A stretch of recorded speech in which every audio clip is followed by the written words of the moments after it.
Welcome to the Schools of Excellence podcast, where we have conversations about education, leadership, and building a school of excellence. The goal on this show is to bring you clarity, up-level your mindset, and give you practical strategies and inspiration so you can show up with confidence and trust your decision-making.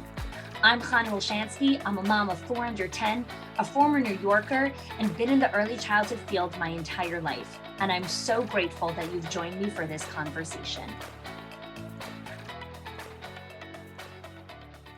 Welcome back to another episode of the Schools of Excellence podcast. So excited to be back here with you guys.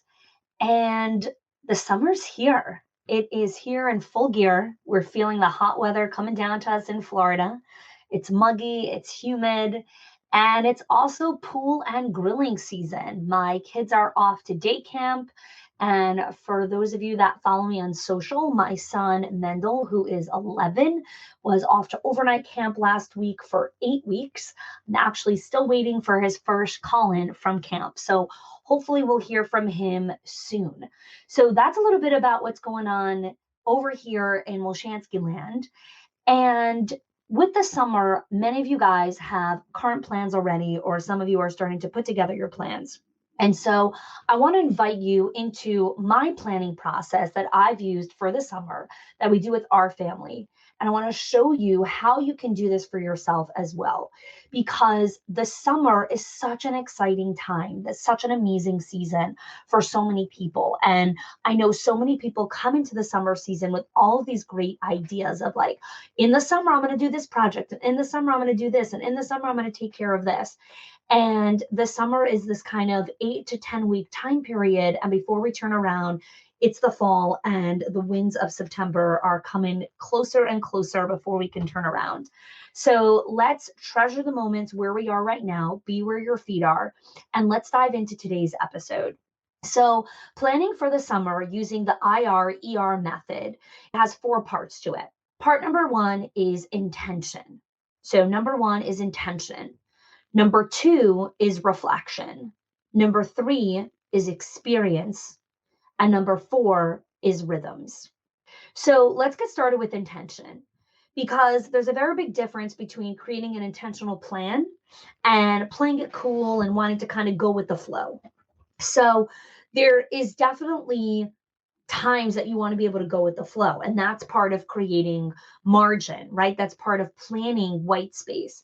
And a few weeks ago in a podcast episode I did on the ideal week, I speak very, very intentionally about how to create margin and create white space for things that come up. And so if you haven't checked out that episode, definitely go and check that out. Now, the difference between creating a plan and playing it cool is that when one person feels like, oh, I'm going to play it cool, I'm going to go with the flow, what they're really doing is I'm planning that whatever comes up, I want to make sure I have time for whatever comes up. So I'm not going to create any plan. But you need to create a plan, even if it changes, because with no plan, you're basically saying whatever happens, happens. When you really need to create a plan, try to your best to stick to it, and then do your best to pivot as things come up or as things change. And then it's also recognizing what is really a priority and what is really like, do you really need to change course here? Or is this just a shiny object? So this summer is unique in that many of you are planning for the fall and really coming back in this full capacity. And while many of you that are listening to this already this past September came back in full capacity, there are many of you that weren't yet there. And this fall, basically everyone's going to be there. The other thing that we're planning for this fall is we are going to see the largest increase in burnout that we have ever seen in our industry. And I spoke about this in a podcast episode several months ago called Predictions and Cautions for the Fall. You could definitely go back and check that out as well. And I talk about in that episode how we're going to see a massive increase in burnout in our centers. And the reason for that is because we've been running on a lot of adrenaline and a lot of surge capacity. And a lot of it's going to fall apart come the fall when the natural chaos and crisis of every fall, no matter the season, is going to come. And we are just not going to be ready to deal with more challenges and more issues and more chaos. So, how we plan for rest and recovery during the year is going to help us ensure that we have less burnout, less overwhelm, and less turnover come September. I'm actually doing a special series this summer. So, my next couple of episodes are going to be all about conflict training, all about preparing ourselves for the conflict and chaos that will be happening in the fall. The next episode is also going to be about building your confidence and resiliency toolkit, because that's what we want to be spending time on in the summer. What we want to move away from when it comes to intention is you need to remember to stop saying, I'm going to plan for every crisis that's going to happen, and I'm going to pray and hope for a quiet summer. You don't want a quiet summer. You don't want quiet seasons. Pressure is a privilege. I'm going to say that again. You don't want quiet seasons. You don't want to hope and pray for quiet and non busy times. Pressure is privilege. There are people that dream for the pressure and opportunities that you have. There are people that are dreaming for the pressure and privilege and opportunities that you have. Embrace them. Stop trying to find the answer to every single challenge that comes up. You cannot anticipate every challenge. You want to preempt everything. Stop. You need to build your confidence and resiliency toolkit. There's a quote that I love, which is, I'm looking to the east and they're coming for me from the west.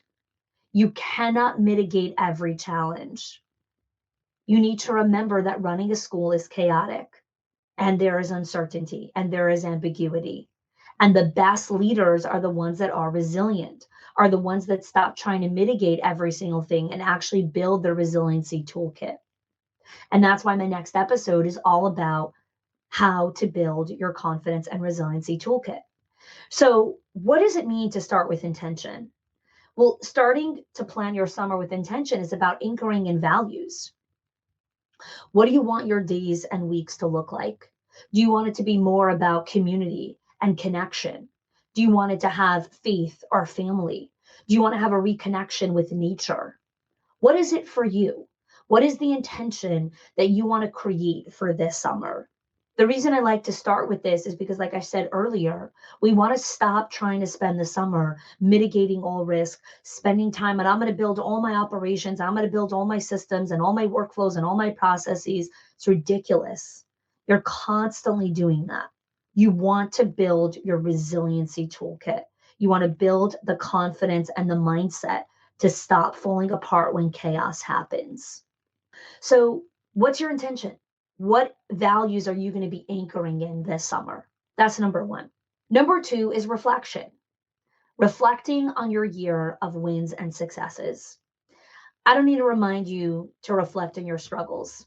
I don't need to remind you to reflect on, where you want to do better. The perfectionist and the self critic inside of you is already doing that. I want to remind you to reflect on your wins. I want to remind you to reflect on, how did those wins make you feel? How proud are you of yourself? When was the last time you asked yourself, why am I proud of myself? What have I done to make myself proud? I want you to step into the summer with confidence. What struggles have you overcome? A couple of weeks ago, I did an episode on reflective questions for the end of the school year. In the show notes, I'm actually linking the reflective questions as well. In case you didn't check out that episode, you could just check out the reflective questions that we have, because that is a powerful exercise to work through, to reflect on how far you've come over the year as you enter the summer. The other thing we want to look at when it comes to reflection is looking at the data of, what have we worked on? Where have we progressed? And where are we currently? And so another thing that I'm linking here in the show notes is the Pyramid of Excellence quiz. We have a quiz called the Pyramid of Excellence, which is assesses, where are you currently in your growth as a leader in your school. And so if you're curious to know, where am I holding, what should I focus on, we have an amazing quiz, and you can get that link in the show notes. And so reflection is a very powerful tool. I know many times as leaders, we're in go, go, do mode, and pausing to reflect is really, really important for the growth. Number two is experiences. What do you want to experience? I am obsessed with experiences. I really buy gifts for people. I like to purchase experiences for myself, for my people, for my family. Experiences is what we remember. We don't need more stuff. Okay. When you go to the beach, you don't remember the new sunglasses or the new towel that you had.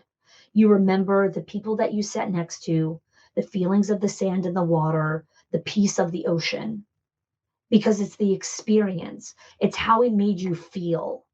Rarely do new things give us inner peace and joy, right? It's what we want to experience this summer. So, how do you want to feel about yourself? What do you want to come up for you? How do you want to feel about your marriage, about your family? What kind of experiences do you want to create for your children? Many times we look at the summer from a project perspective of like, okay, I need to get this done, we need to buy this, we need to do this, we need to get this for the garage.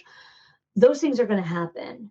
This episode is about you remembering to create experiences, to schedule your life, to schedule joy and peace and intention and graciousness and all of those things that actually need to be put into your calendar if you want it to exist.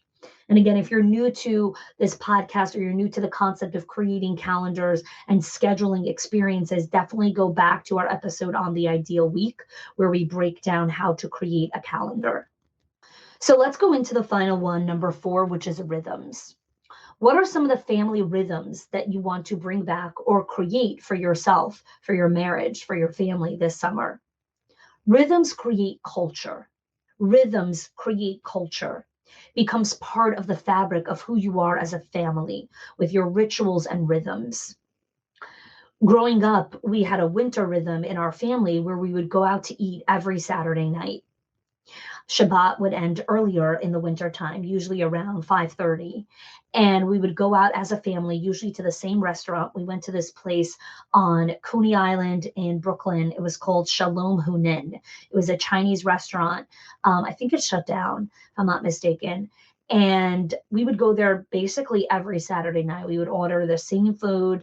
We'd have the same waiter, and we loved it. We loved the consistency and the rhythm. We'd always joke about how my father would order tons and tons of food and they would get like one drink for the table. We are 8 kids, so we're a family of 10, and he would order like one drink, like one bottle of water that like the whole family would share. My dad is not big on drinks or water or stuff like that, and so we would have tons of food, but one bottle of water for 10 people to share. And you might be laughing out loud, but again, this is like part of my childhood. This is part of the culture that I grew up with. And the rhythms of going out to eat every Saturday night were something that we look forward to. And it is a huge part of my childhood memories. It's a part of what I remember about the winter rhythms of our life. And when we think about creating rhythms for the summer, they look a little bit different, right? In our family, in my current family, Mayor and I and the kids, my kids talk so much about our summer vacations that we have. You know, we've been to Virginia, we've been to South Carolina, we've been to Florida. Before we moved here, we've been to Niagara Falls. We've been to these really fun places with the kids. And they have incredible memories of those vacations because it's about shared experiences. So I want to share with you some of the rhythms that we are bringing back this summer. Mayor and I are bringing back Friday brunches. When we lived in New York, Mayor and I used to go out on Friday mornings for brunch. And throughout this year, it's been very hectic, from unpacking to new jobs, to transitioning to new house, to all of these things. And Friday brunches were basically non-existent. Mayor and I were both working hard on Friday. And so this summer is about bringing back the Friday brunches. And we are super excited about that. We start this Friday. We're also going to be bringing in a late night once a week this summer with the kids. So whether that's going to be, you know, a night swim or a night activity, but we've bought some canvases and paint, which we might do out in the summer deck with the lights and do painting with the kids.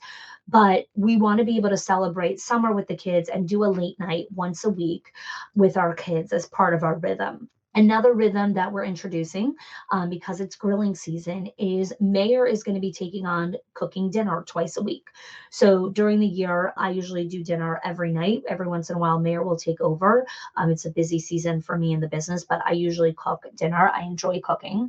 And so during the summer, when we are taking out the grill, Mayor will be taking over cooking dinner twice a week, which will be a really nice respite for me throughout the summer. So again, these are just some ideas for creating a rhythm for what you want your summer to look like. So let's do a recap. As you plan your summer, you want to look at four things: your intention, your reflection, your experiences, and the rhythms. So now I want to hear from you guys. I want you to join us in our Facebook group, the Schools of Excellence Lounge, to continue the conversation around how are you planning for the summer, right? I'd love to hear from you. Which of these four, the intention, reflection, experience, or rituals, do you want to explore further? And would love to hear your specifics in our group. Thanks so much for joining me on this podcast, and I'll see you next week. If you are loving the Schools of Excellence podcast and have gotten any value out of it for your school, I would love if you can do two things for me. One, subscribe to the show so you never miss an episode. And two, can you please leave us a review? Reviews help other school leaders know that this is the place to learn how to build a school of excellence. And I would be so grateful if you can do that for us. Your help and support makes this show to be able to be listened by the thousands of other school leaders all around the world. Thanks so much for listening, for giving us your time and attention each and every week, and I appreciate that you have joined us.